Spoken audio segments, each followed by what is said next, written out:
नमस्कार फ्रेंड्स, मैं ऋतु रानीवाला note self meditation group में आप सबका स्वागत करती हूँ। हर सोमवार की तरह आज भी मेनका जी हमारे साथ जुड़ी हैं और स्वागत करती हूँ मेनका जी का, सभी मास्टर्स का यहाँ पर जो भी लोग जुड़े हैं हमारे गीता ज्ञान के सत्र में जुड़ने के लिए। अध्याय 4 चल रहा है भगवत गीता का, अध्याय 4 यानी कि ज्ञान योग। जैसे कहते हैं जब तक आपके जीवन में ज्ञान नहीं उतरेगा, आप अपने जीवन के प्रति भी सजग नहीं होना सीख पाएंगे।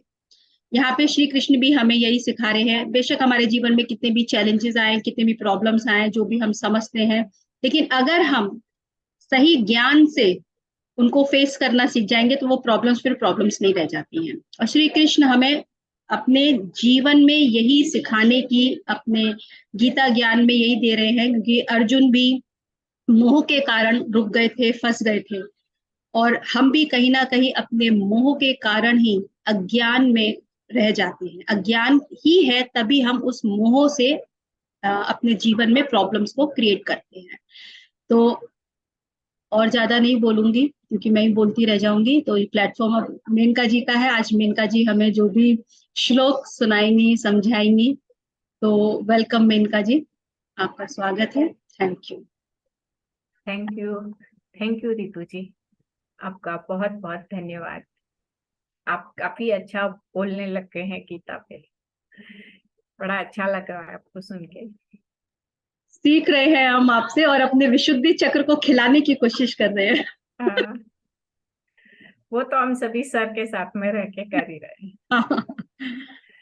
बिल्कुल, सर के द्वारा हम सभी भगवत गीता को अध्ययन कर रहे हैं और उससे अपना जीवन को रूपांतरण कर रहे हैं। ज्ञान वही है जो नहीं तो जो हमारे अंदर में बदलाव लाए, वही ज्ञान है। नहीं तो ये सिर्फ एक इंफॉर्मेशन हो जाएगी। हाँ, मुझे सूचना मिली, इसे सुन के ऐसे ही छोड़ देना। जैसे हमें बहुत सारी बातें ऐसे ही मिलती है सुनने को, हम सुनते हैं और छोड़ देते हैं। तो इसको ऐसे ही सुनना और छोड़ देना, इस पे चिंतन मनन नहीं करेंगे तब तक ये हमारे जीवन में नहीं उतरेगा। ये एक साधन मिला है हमें भगवत गीता, कि हम अपने जीवन को रूपांतरण करें, इस साधन को साध्य में बदल देने हैं। ये हमारे जीवन का एक साध्य बन जाए कि हम इसके साथ ही रहें, इसके साथ ही चलें, इसके द्वारा ही चलें, तो हमारे जीवन में निरंतर रूपांतरण आता जाएगा। और जब हम इसको सुन के, इस ज्ञान पे चिंतन मनन करके, हम इसके द्वारा जब हम अपना जीवन को रूपांतरण करते हैं, तो वो हमारा विजडम बन जाता है, जिसे हम कहते हैं कि दिव्य ज्ञान। तो वो हमें अपनी दिव्यता की ओर लेके जाता है। तो इस जो भी हम सुन रहे हैं, उसे सिर्फ सुन के एक सूचना मात्र ऐसे ही इसे न छोड़े। जो सुन रहे हैं, जो पढ़ रहे हैं, जो भी समझ रहे हैं, जितना भी समझ रहे हैं, ऐसा नहीं है कि जितना बोला जा रहा है आप सभी समझ रहे हैं, लेकिन जितना भी समझ रहे हैं उसके द्वारा अपने जीवन में थोड़ा थोड़ा रूपांतरण आते जाइए, तो जीवन धीरे धीरे हमारा बदल जाएगा। हमें अध्यात्म की ओर बढ़ना है, और अध्यात्म की ओर हम एक रात में तो नहीं बढ़ सकते हैं। धीरे धीरे अपनी स्व का अध्ययन करते हुए ही बढ़ सकते हैं। तो यहाँ भगवान भी अर्जुन को बहुत धीरे धीरे ज्ञान दे रहे। उसमें आज चाहते तो भगवान सीधा उसे कह सकते थे अर्जुन से कि भाई तुम खड़े हो जाओ और युद्ध करो, मैं तुम्हें कह रहा हूँ बस खड़े हो और युद्ध करो, तो अर्जुन शायद उस समय में कर भी देते। लेकिन भगवान वहां उनके स्वयं के अंदर की चेतना को जागृत कर रहे, कि उनमें खुद में अपने अंदर में इतनी सशक्तिपन आए, अंदर में बुद्धि उनकी विकास हो, ताकि वो स्वयं से समझ सके और फिर वो अपना जीवन को आगे अपना स्वयं निर्णय ले। तो हमारे लिए भी भगवत गीता वही है कि धीरे धीरे हम बढ़ते जा रहे हैं और उसके साथ में हम समझते जा रहे हैं, ताकि वो ज्ञान हमारे भीतर उतरे और हमारा जीवन रूपांतरण हो। वही अहमियत है तभी इसको पढ़ने का, इसको समझने का, इसको सुनने का तभी हमारे लिए मतलब है कि हमारा जीवन रूपांतरण हो, थोड़ा थोड़ा ही हो। ठीक है, अभी हम कर रहे हैं अध्याय 4, जो कि है ज्ञान योग। और कौन सा ज्ञान योग? योगी तो हमें हमेशा बनना ही है। अध्याय 2 का और 3 का जो संयुक्त है वो है इसमें ज्ञान योग में, कि पहले उसमें दिया है आत्मज्ञान अध्याय 2 में, और अध्याय 3 में दिया है कर्म ज्ञान। और जब उन दोनों का हमारे जीवन में आ जाता है तो अध्ययन के द्वारा, उनके द्वारा जब जीवन रूपांतरण होने लग जाता है तो अध्याय 2 अध्याय 3 के द्वारा फिर हम पढ़ते हैं अध्याय 4 में, तो वो दोनों का मिश्रण आ जाता है आगे चल के ब्रह्म ज्ञान की ओर। तो अध्याय 4 वही है। इसके लिए अध्याय 2 और अध्याय 3 को अपने जीवन में लाना अत्यंत आवश्यक है, तभी हम ब्रह्म, पहले आत्मज्ञान के बिना हम ब्रह्म ज्ञान की ओर नहीं बढ़ सकते हैं। तो पहले आत्मज्ञान कि हम शरीर नहीं है, इस भाव में न रह के कार्य करना कि हम तो शरीर नहीं है, हम शाश्वत हैं, तो हम कभी दुखी नहीं होंगे। तो वो भाव में रह के कार्य करना, रहना। और दूसरा है अनासक्त भाव से है कि किसी भी तरह की फल की इच्छा न रखते हुए कर्म करना, वो हो गया कर्म योग। जब इन दोनों भाव हमारे जीवन में आ जाएगा तो फिर आगे है ब्रह्म ज्ञान, जो हम अभी देख रहे हैं। अध्याय 4 के हम अंतिम पड़ाव में आ गए हैं। तो हम पहले लास्ट वीक के श्लोक को देखते हुए करते हैं। लास्ट वीक जो हमने किए थे वो है 33 से, कि श्रेयान द्रव्य मयाद यज्ञाज ज्ञान यज्ञ परं तपः, कि श्रेय कर है द्रव्य यज्ञ से ज्ञान यज्ञ। अर्जुन से कह रहे हैं कि दोनों यज्ञ, इससे पहले के श्लोक में दिया गया है कि द्रव्य यज्ञ ज्ञान और तप के द्वारा भी हम ब्रह्म को प्राप्त कर सकते हैं, लेकिन यहाँ फिर और आगे भगवान कहते हैं कि दोनों जो है द्रव्य यज्ञ और ज्ञान यज्ञ, इन दोनों में से श्रेय कर है ज्ञान यज्ञ। क्यों? क्योंकि ये हमें मुक्ति के मार्ग पे लेके जाता है ज्ञान यज्ञ। द्रव्य यज्ञ हमें कहीं ना कहीं अहंकार और बंधन में भी लेके जाता है। तो जब हमें ज्ञान यज्ञ हम करते हैं तो सर्व कर्म, यानी कि सभी कर्म जो इस समय में हम प्रारब्ध में लेके आए हैं, वो सभी कर्म अखिलम, यानी कि जो भी संचित कर्म है और जो क्रियामान कर्म है, अखिलम में सभी आ जाते हैं, तीनों ही कर्म आ जाते हैं। तो वो तीनों ही कर्म समाप्त हो जाते हैं। किससे? जो हम ज्ञान लेते हैं, उस ज्ञान के द्वारा सभी हमारे कर्म समाप्त हो जाते हैं। इसके बाद में हमने देखा था कि वो ज्ञान हमें फिर कैसे प्राप्त करना, उस ज्ञान को प्राप्त करने की विधि भी बताई गई है कि उस ज्ञान को प्राप्त करने के लिए हमें एक ज्ञानी, जब विद्वान के पास में जाते हैं, ज्ञानी के पास में जाते हैं, तो उसके लिए कि प्रणिपातेन, अपने उन्हें पूरी तरह प्रणाम करना, मन बुद्धि अपने हाथ पैर और हृदय से मस्तक झुका के पूरा साष्टांग प्रणाम करना। जब हम उन्हें साष्टांग प्रणाम करके परिप्रश्न, फिर उनसे प्रश्न पूछना पूरी विनम्रता से, सेवया उनकी सेवा में रह के उनसे प्रश्न पूछना। प्रश्न भी कौन सा? अध्यात्म से लेते हुए प्रश्न पूछना, और फिर वो जो उपदेश देंगे उस ज्ञान से, और वो देंगे तत्व दर्शन, जो उन्होंने खुद ने अपने अनुभव से जाना है, उस ज्ञान का वो हमें उपदेश देंगे। और उसी से ही वो, कोई भी गुरु हमें सिर्फ ज्ञान दे सकता है, वो हमारे जीवन, लेकिन उस ज्ञान के द्वारा हमें अंदर काम तो स्वयं ही करना रहता है।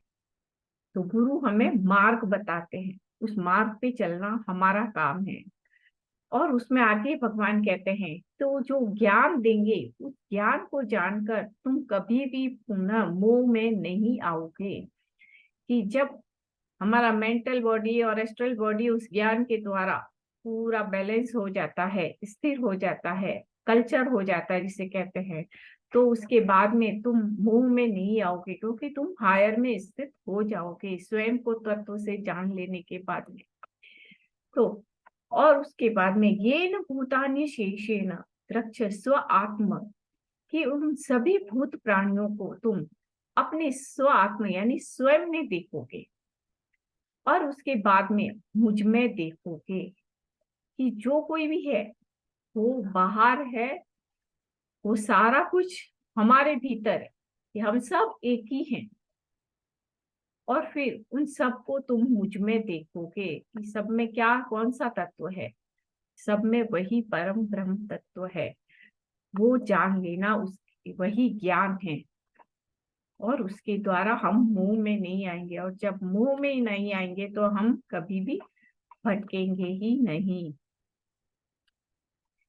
फिर ये है कि अपि चेतसि पापेभ्यः सर्वेभ्यः पापकृत्तमः, कि हम लोगों ने चाहे कितने भी पाप किए हो, सभी पापियों से भी बड़े पापी हो, कितना भी का ऐसा बुरा कर्म किया हो, लेकिन जब ज्ञान का दीपक हमारे अंदर में जलता है तो उससे सभी तरीके के पाप समाप्त हो जाते हैं, उनसे हम मुक्त हो जाते हैं।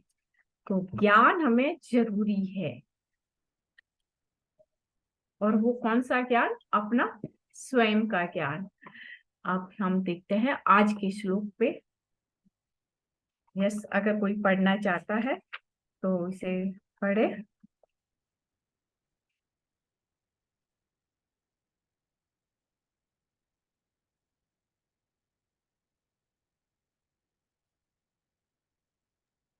मास्टर्स, यदि आप पढ़ना चाहते हैं तो सामने स्क्रीन पर लिखा हुआ है श्लोक, आप पढ़ सकते हैं।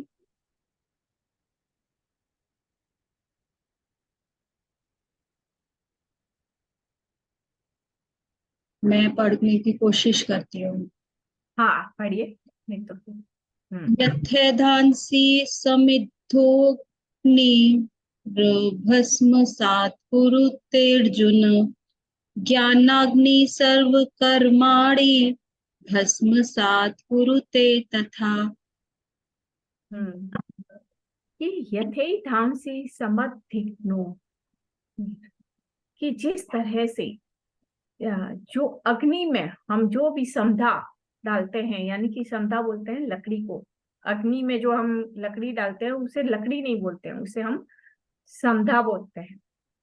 तो जो भी समधा जो हम उस यज्ञ में डालते हैं, अग्नि में जो डालते हैं, तो क्या होता है, पूरी तरीके से भस्म हो जाती है और सारा एकत्र होके राख बन जाती है, समाप्त हो जाती है पूरी तरीके से। तो वैसे ही ज्ञानाग्नि सर्व कर्माणि, वो ज्ञान की अग्नि भी सभी के द्वारा सभी कर्म समाप्त हो जाते हैं।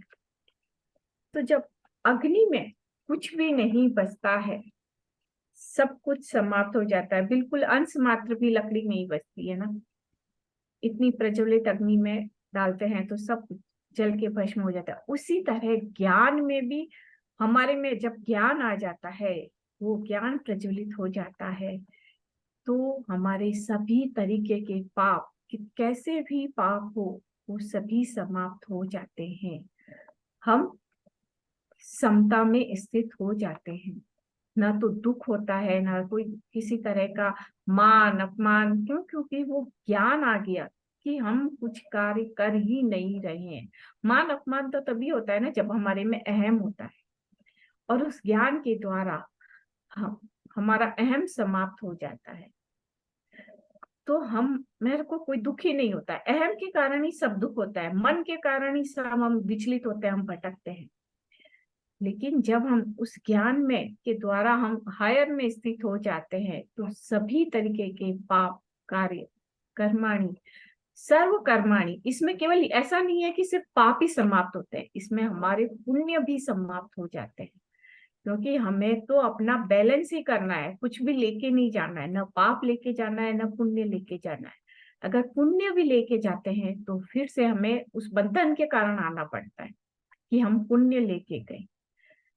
तो सर्व कर्माणि, जो अच्छे और बुरे सभी तरीके के कर्म समाप्त हो जाते हैं, तभी हम जन्म बंधन से मुक्त होते हैं। अन्यथा पुण्य कर्म के कारण भी हमें जन्म लेना पड़ता है। तो ज्ञानाग्नि, जिसमें हमारा पूरी तरीके से अहम नष्ट हो जाता है, हम जान लेते हैं कि जो भी कार्य हो रहा है ये प्रकृति के द्वारा हो रहा है।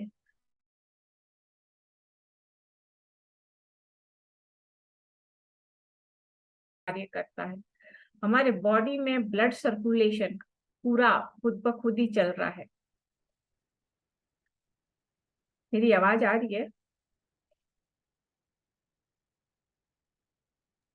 हाँ मेनका जी अभी आ रही है, बीच में ड्रॉप हो गई थी। ओके। तो ये सभी कार्य क्या है, हम क्या अपने बॉडी में ब्लड सर्कुलेशन खुद करते हैं? सब नेचुरली हो रहा है ना, उसमें कुछ भी नहीं है, तो वो प्रकृति के द्वारा हो रहा है। उसी तरह ही हम जो कार्य कर रहे हैं, हमारे द्वारा जो हो रहा है, वो भी प्रकृति के द्वारा ही हो रहा है। लेकिन हम एक अहम भाव में होते हैं कि मैं कर रहा हूँ, लेकिन ये जो ज्ञान होता है उसमें ये समझ आ जाती है कि मैं कुछ भी नहीं कर रहा हूँ, प्रकृति के द्वारा ही सारा कार्य हो रहा है।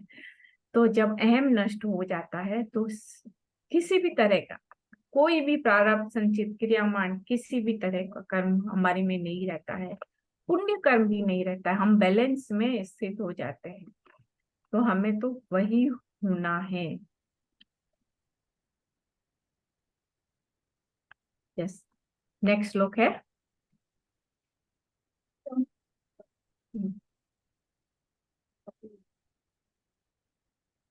मास्टर्स कोई पढ़ना चाहे तो पढ़े, हैंड रेज कीजिएगा।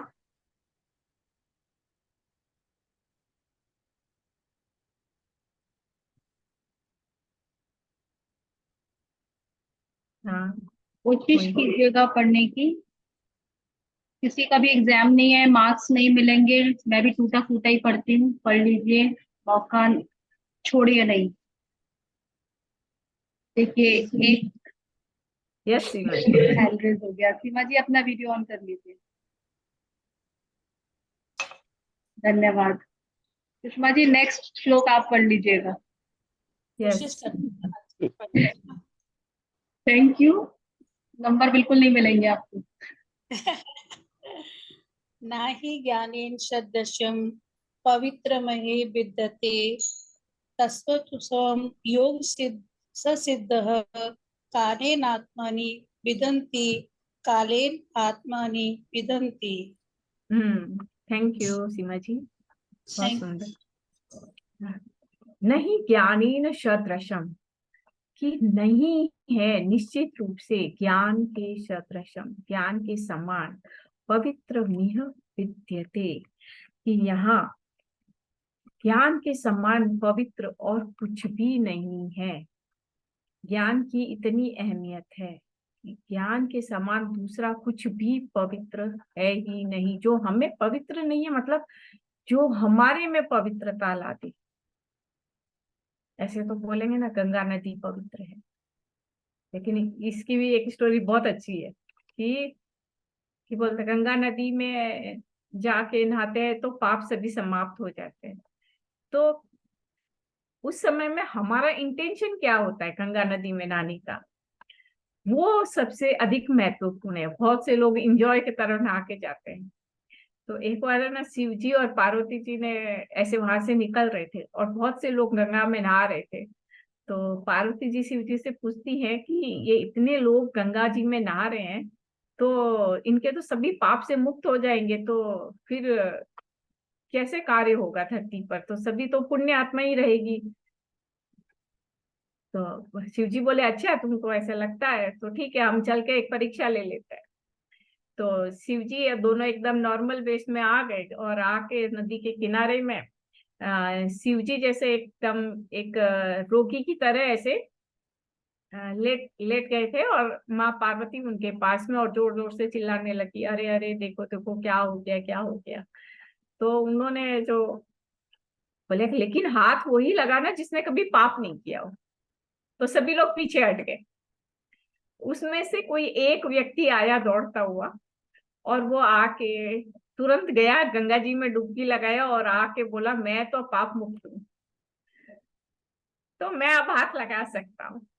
तो वो उस भावना से अगर हम जाएं कि हाँ हमने किया, और उसके बाद में हम ये करें कि जो गलती हमें एहसास है कि हमने जो पहले की अब हम नहीं करेंगे, तभी इस रियल में हम मुक्त होंगे। ऐसा नहीं है कि हम एवरी टाइम पाप करें और जाए गंगा जी में नहाए और हाँ हम तो पाप मुक्त हो गए, वैसा भी नहीं है।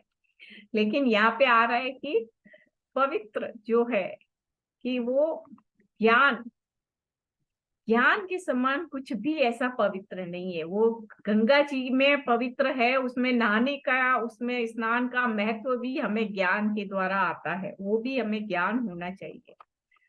तो तत्स्वयं योग संसिद्धि कालनात्मनि विन्दति।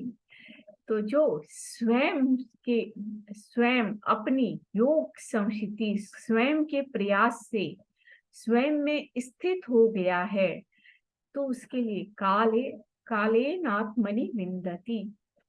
तो वह हर समय के साथ अपनी आत्मा को जान ही जाता है।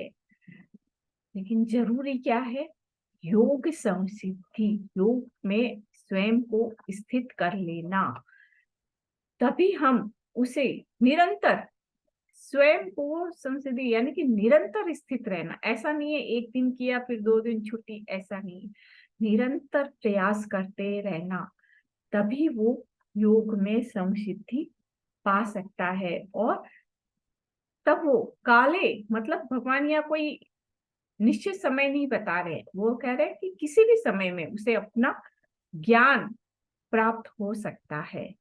लेकिन जरूरी है निरंतर हम योग में स्थित रहें, अपने आप को पवित्र करते रहें उस ज्ञान के द्वारा।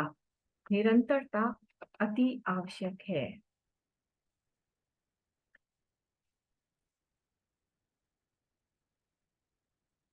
और ये सब जो योग है, जो है ज्ञान है, ये हमें PSSM में बड़ा अच्छा साधन बताया है हमारे को पत्री जी ने, कि ध्यान, स्वाध्याय और सज्जन सांगत्य, इन तीनों के माध्यम से हमारे जीवन में रूपांतरण आता रहता है। यस, अभी आज का ये अच्छा श्लोक है, इस पे आ जाते हैं। यस सुषमा जी, पढ़िए आप इसे।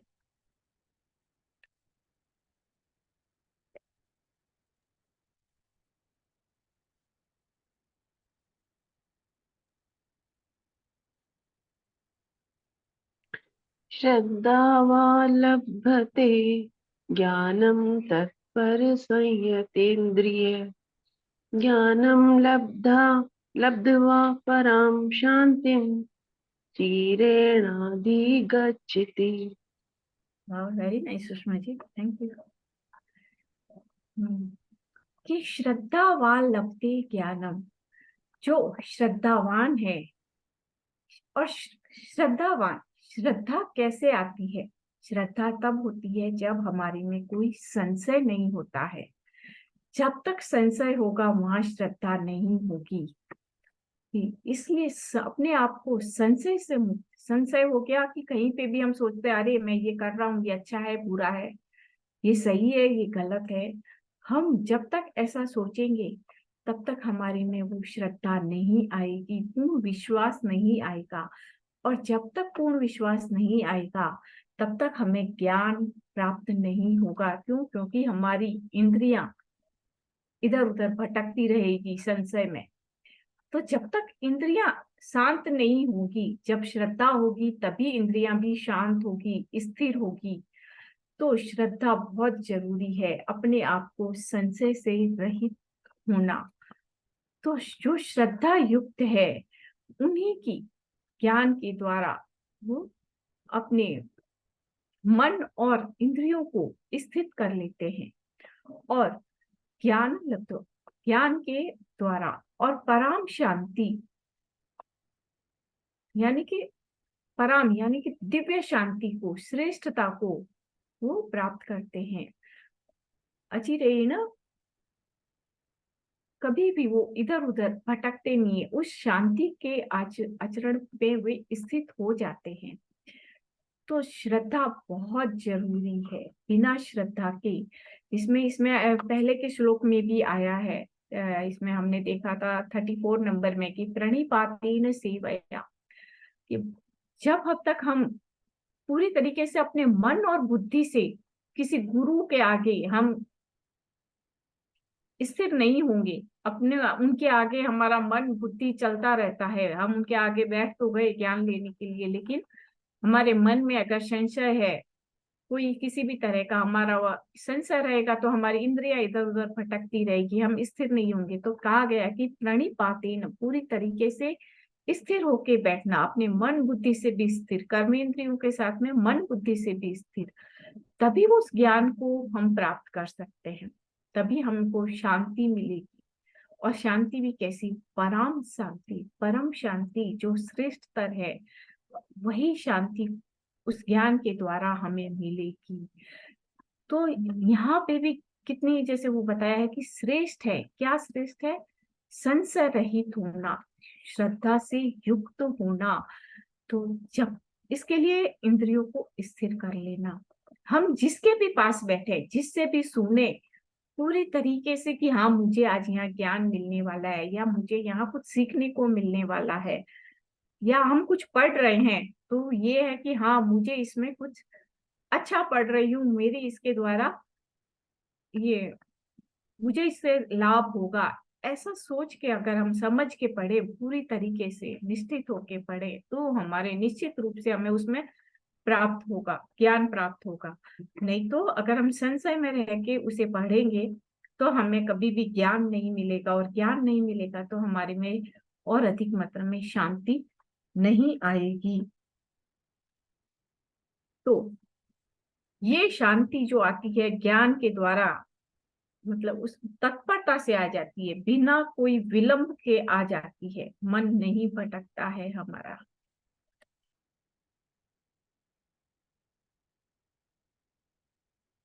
Yes. 40 नंबर श्लोक है।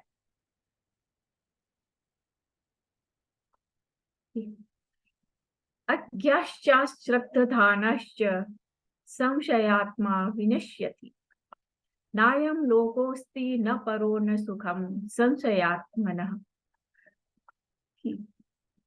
अज्ञान जो ज्ञानी है तथा जो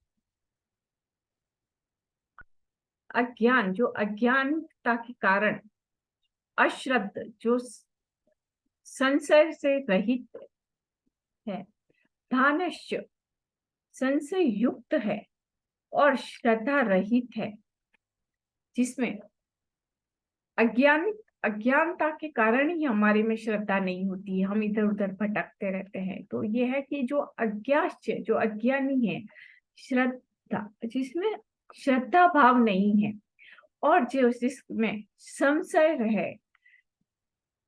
है, तो वो कभी भी, यस रितु जी। मेनका जी, यहाँ लिखा है ज्ञानी तथा श्रद्धा रहित और संशय युक्त पुरुष नष्ट हो जाता है। ये यहाँ पे अज्ञानी होना हो गया। चाहिए। हाँ, ये यहाँ पे मिसिंग हो गया। मैं भी इसको देख के थोड़ा कंफ्यूज हो गई, लेकिन फिर मैंने कहा ये अज्ञास्य है, मैं शब्द पे वापस चली गई। ओके। कि जो अज्ञानी है, जो जिसमें श्रद्धा, अज्ञानी है तभी तो उसमें श्रद्धा भाव नहीं है, तभी उसमें संशय है, और उसका ऐसी आत्मा का विनश्यति, संशय वाली आत्मा का हमेशा विनाश हो जाता है। जो अज्ञानी है, अज्ञानता के कारण अपना श्रद्धा भाव नहीं है, उसमें संशय नहीं है, संशय है उसमें, तो वो विनाश का कारण बनता है। तो ये यहाँ पे हमें बताया गया है कि हमारा विनाश कहाँ हो सकता है। तो हमें क्या करना है, ये हमें सीखना है, संशय में नहीं रहना है, हमेशा जो भी करे पूरी श्रद्धा से करे, वरना ना करें, छोड़ दे। कि हमें कहीं पे भी ऐसे लगे कि नहीं यहाँ पे तो मुझे कुछ अच्छा नहीं मिल रहा है, जैसे सर हमेशा कहते हैं ना कि हम 10 सेकंड किसी वीडियो को सुन के समझ सकते हैं कि ये मेरे लिए यूजफुल है या नहीं है, तो हम उसको छोड़ देते हैं। तो वही चीज है, तो हमें वो चीज की समझ होनी चाहिए कि ये मेरे लिए यूजफुल नहीं है, तो उसे हम सुने ही नहीं, छोड़ दें और कहीं पे भी संशय में न रहेंगे। तो ऐसे नायम लोकोस्ते न परो न सुखम संशयात्मक, तो ऐसे लोग, ऐसी आत्मा इस लोक में भी शांति से नहीं रहती है और ना ही परलोक, दूसरे लोक में भी उन्हें सुख और शांति नहीं मिलती है। तो सुख और शांति कहाँ मिलेगी, कैसे मिलेगी, ये तो अब हमें ज्ञान हो गया है और उस ज्ञान को उतारना हमारे अंदर है। और ज्ञान कहाँ से मिलेगा? ज्ञान मिलेगा जो पहले अध्याय 2 पढ़ेगा, उसमें जानेगा कि मैं शरीर नहीं हूँ, मैं एक शाश्वत आत्मा हूँ। ज्ञान वहां है हमारे लिए। और फिर अध्याय 3 पढ़ेंगे, उसे समझेंगे, उसके द्वारा हम कर्म का बोध करेंगे, क्योंकि हम अकर्मणी तो है ही नहीं, हम निरंतर कर्म करते आ रहे हैं। तो हमें कर्म किस तरह से करने हैं उसका बोध भी हमें होना चाहिए। तो ज्ञानी कौन हुआ? जो अध्याय 2 को अपने जीवन में उतारेगा, जो अध्याय 3 को उतारेगा, तो हमें कहीं पे भी कोई भी संशय नहीं रहेगा। और संशय नष्ट होने पर हम अध्याय 4 में और आगे ब्रह्म को अपने जीवन में, ब्रह्म की ओर हम बढ़ेंगे। हम अज्ञानी तो नहीं रहना है, हम सभी में से किसी को भी नहीं रहना अज्ञानी। ज्ञान अपना स्वयं का जानना है, और जब हम अपने स्वयं को, ज्ञान को तत्व से जान लेंगे तो हम ब्रह्म के पास पहुंच ही जाएंगे, क्योंकि हम आए तो वहीं से ही है ना, अपने तत्व के पास। अपने तत्व, अपने आप को तत्व से जानने में वहां पहुंचते पहुंचते हम वहां पहुंच ही जाएंगे। तो हमें अज्ञानी तो नहीं बनना है। लास्ट श्लोक, यस, जो कोई भी पढ़ना चाहे। 41 में भी सेम यही बात कही गई है जो अभी तक हमने देखी है, कि योग में रह के ये कार्य करना जो हमने सीखा है पहले। जब हम योग में स्थित हो जाते हैं तो हमारे सारे संशय नष्ट हो जाते हैं। यस, मैं पढ़ूं? हाँ पढ़िए। तस्मादज्ञान संभूतम हत्स्थनं ज्ञानसिना आत्मनः छित्त्वैनं संशयं योग मातिष्ठोत्तिष्ठ भारत। कोशिश करती हूँ। हाँ, थैंक यू। कि तस्मात् यज्ञान संभूतम, तो इसलिए, तस्मात् यानी कि इसलिए, यहाँ अर्जुन से कह रहे हैं इसलिए क्योंकि ज्ञान की श्रेष्ठता बताई गई है, कितनी कि ज्ञान कितना श्रेष्ठ है अर्जुन के संशय को नष्ट करने के लिए। इतना बताने के बाद में भगवान कह रहे हैं कि तुम अब, इसलिए ज्ञान संभूतम, इस ज्ञान को अपने हृदय में स्थित करके जो भी संशय है, अपनी हृदय में जो जितने भी संशय है उसे इस तलवार से खत्म कर दो। छित्वेन यानी कि छिन्न भिन्न कर दो, खंडित कर दो। जो भी संशय है तुम्हारे मन में कि मैं मारूंगा तो मुझे पाप लगेगा, दोष लगेगा, मेरे प्रियजन मारे जाएंगे, जितने भी संशय है, तो उन सभी को, और संशय कहाँ है? हृदय में, उन सभी को समाप्त कर दो। हर सभी संशय को ज्ञान वाली तलवार से समाप्त कर दो। योग मातिष्ठोत्तिष्ठ भारत, इसलिए उत्तिष्ठ कि तुम उठ के खड़े हो, योग में स्थित हो। योग मातिष्ठ यानी कि योग, अपना कर्तव्य कर्म करो, खड़े हो और अपना कर्तव्य कर्म करो, अर्जुन से कह रहे हैं। और उनका कर्तव्य उस समय में है युद्ध करना, क्योंकि वो युद्ध भूमि में है। तो यहाँ वही कह रहे हैं कि तुम योग का आश्रय लो, अपने कर्म का आश्रय लो और युद्ध के लिए तैयार हो जाओ, जो कि एक धर्म युद्ध है। तो ज्ञान एक ऐसी तलवार बता रहे हैं, ज्ञान कि उससे सभी तरीके के संशय समाप्त हो जाते हैं। वो ज्ञान रूपी तलवार हम सब में के पास में है और हम उसे निरंतर यूज कर भी रहे हैं, निरंतर आगे बढ़ भी रहे हैं। बस थोड़ा और उसमें लगातार बिना रुके और कोशिश करने की हमें आवश्यकता है, ताकि हम किसी भी तरह के संशय में नहीं रहे कि मुझे ये करना है, ये सही है, ये गलत है, मुझे क्या करना है, क्या नहीं करना है। हम छोटी छोटी बातों में अटक जाते हैं, किसी ने क्या क्या कह दिया, हम उसमें अटक जाते हैं। हमें कहीं पे भी नहीं अटकना है, निरंतर आगे बढ़ते ही रहना है। मैं लास्ट की पुष्पिका पढ़ देती हूँ।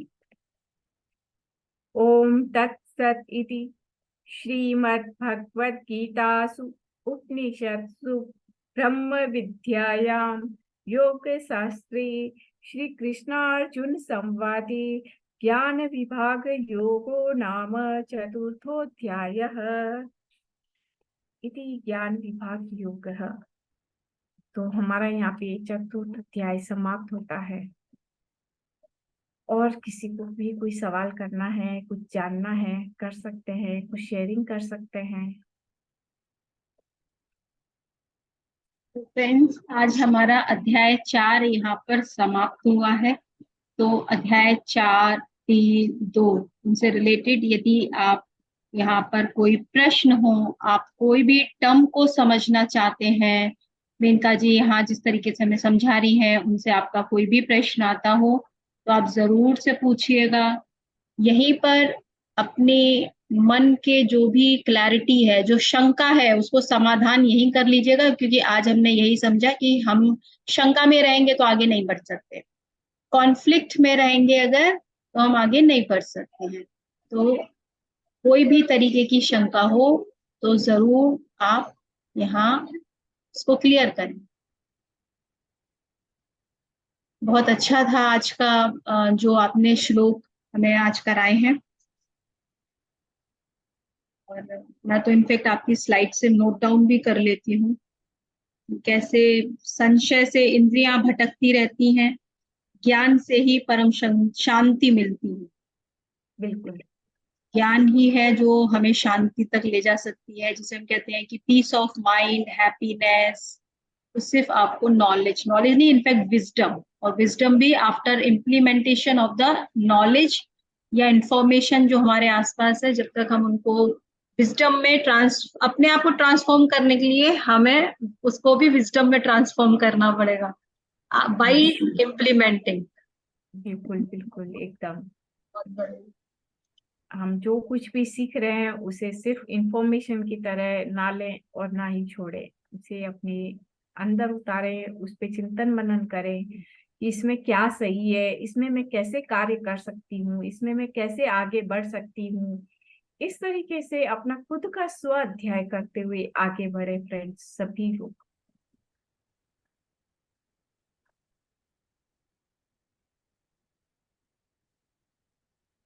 मुझे तो बहुत क्लैरिटी मिल रही है, क्योंकि मुझे जब खुद आप अपने आप को सेल्फ एनालाइज करते हैं ना, तो वो बेस्ट रीडिंग होती है। यस, बेस्ट रीडिंग होती है, और वो आपका लाइफ का बेस्ट एक्सपीरियंस होता है। बिल्कुल। के बाद ही जब तक आप हम अपने आप को खुद का स्वाध्याय नहीं करेंगे, नहीं करेंगे, तब तक हम आगे बढ़ ही नहीं सकते। हाँ। और मुझे तो वास्तव में बहुत अच्छा लगता है, क्योंकि जो भी हमारी लाइफ में हमें समझना है वो खुद को ही समझना है, सामने वाले को नहीं समझना है। तो मेनका जी, आप स्टिल हो गए हो, मुझे ऐसा लग रहा है कि आप स्टिल हो गए हैं क्या? किसी और को भी लग रहा है? शायद उनकी साइड से नेटवर्क इशू है। हाँ, अभी ठीक है, आप स्टिल हो गए थे, या तो मेरी साइड से प्रॉब्लम था या आपकी साइड से। मुझे भी नहीं समझ में आया ये किसकी साइड से था। हाँ, मेरी साइड से है, मेरी साइड से। ओके। हाँ जी। सो मेरी साइड से ही है एक्चुअली। ओके,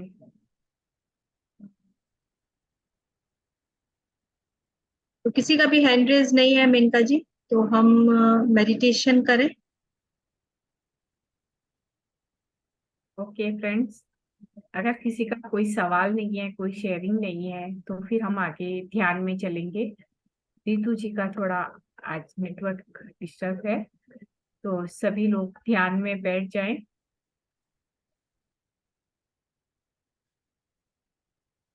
मैं एक मिनट म्यूजिक शेयर कर। बट मैं अभी 5 मिनट्स में लीव कर दूंगी। श्योर।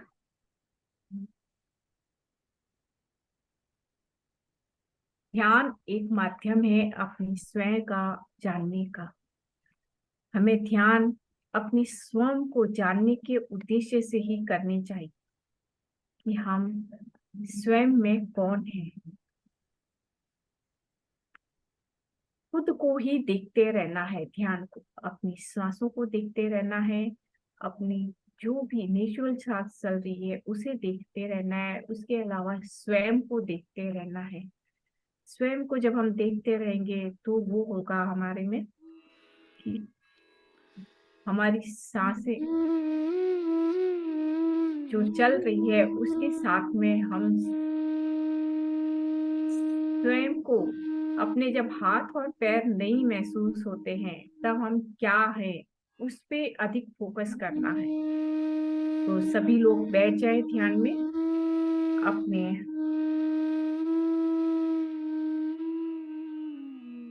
पाँव को क्रॉस कर ले, अपने फिंगर्स क्रॉस कर ले और पूरे शरीर को रिलैक्स करें। अपनी आंखों को बेहद कोमलता से बंद करें और अपने पाँव को रिलैक्स करें।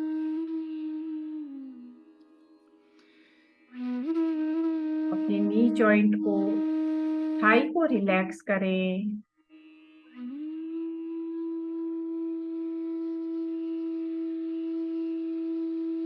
अपनी बैक को रिलैक्स करें। Lower, middle and upper back को रिलैक्स करें।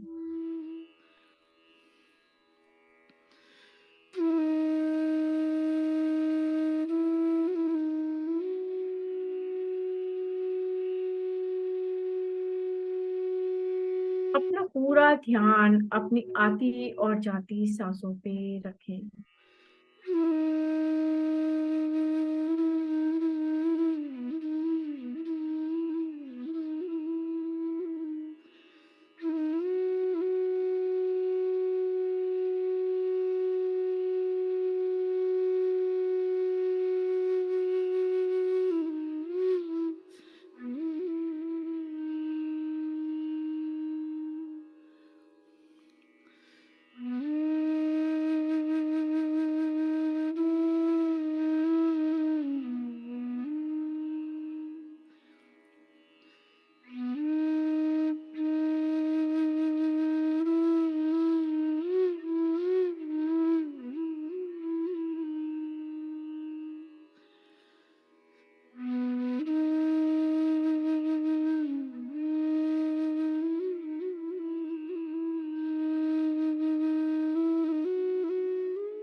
अपनी हर ब्रेथ का साक्षी बने,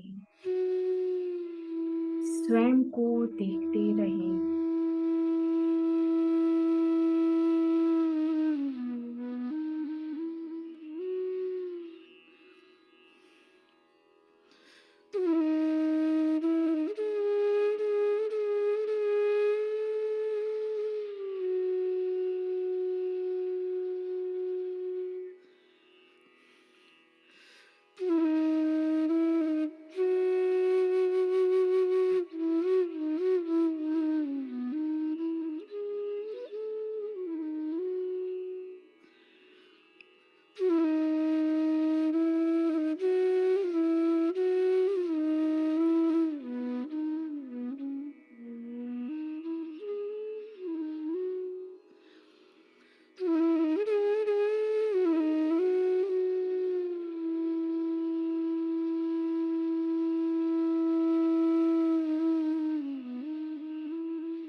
आसपास वातावरण के नमी सतह होगी।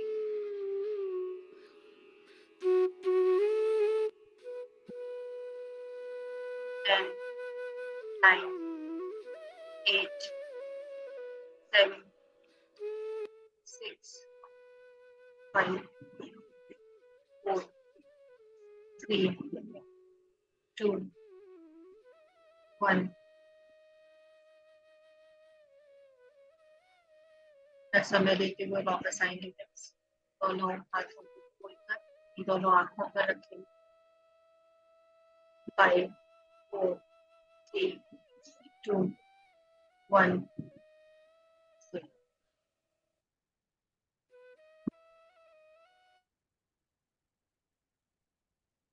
दोनों हाथों को अपने हृदय पर रखेंगे, हाथ चक्र और अपने हाथ चक्र से अपने आप को, अपने परिवार के सभी लोगों, अपने आसपास रहने वाले सभी लोगों को, पेड़ पौधे पशु पक्षी जीव जंतु, प्रेम की ऊर्जा, करुणा सभी को भेजेंगे। हाथ चक्र से ब्रह्मांड में लव की वाइब्रेशन भेजे के लिए मंगल भावना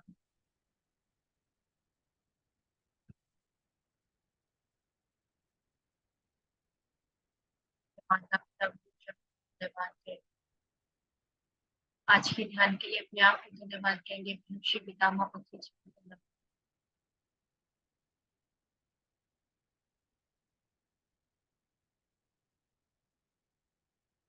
ध्यान से वापस आ गए। आंखें खोल लीजिए फ्रेंड्स, पानी ले लीजिए, पानी ले लीजिएगा, पानी पी लीजिए। पानी को गुड वर्ड्स बोलकर पानी पिएंगे। Thank you.